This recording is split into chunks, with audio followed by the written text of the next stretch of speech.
How do you formulate good questions, given that a well-oriented question seems often more critical than the answer? That's a great question, by the way. A lot of what you do to formulate good questions is listen. Like if you're engaged in dialogue with someone and you really listen to what they're saying, all you have to do is notice when you don't understand what they're saying, and then ask them for a clarification.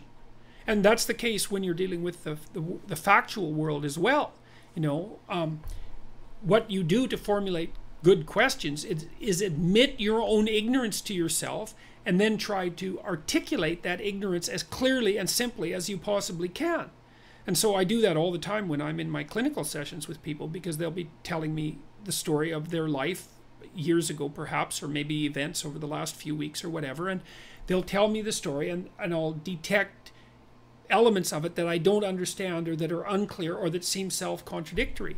And so then I'll just ask. It says, well, I don't understand what you're saying there. You said this as far as I can tell, but that wasn't clear. What exactly do you mean? And so and get them to articulate it. And maybe I'll say, well, you said this now, but you said this, 10 minutes ago. And as far as I can tell, those two things are opposites. And so how do you bridge the gap between those things?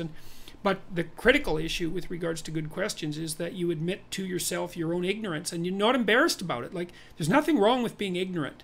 Well, that's not true. It's a terrible thing to be ignorant, but it's inevitable. But it's not a moral flaw. It's just unfortunate. The moral flaw is in refusing to admit to it.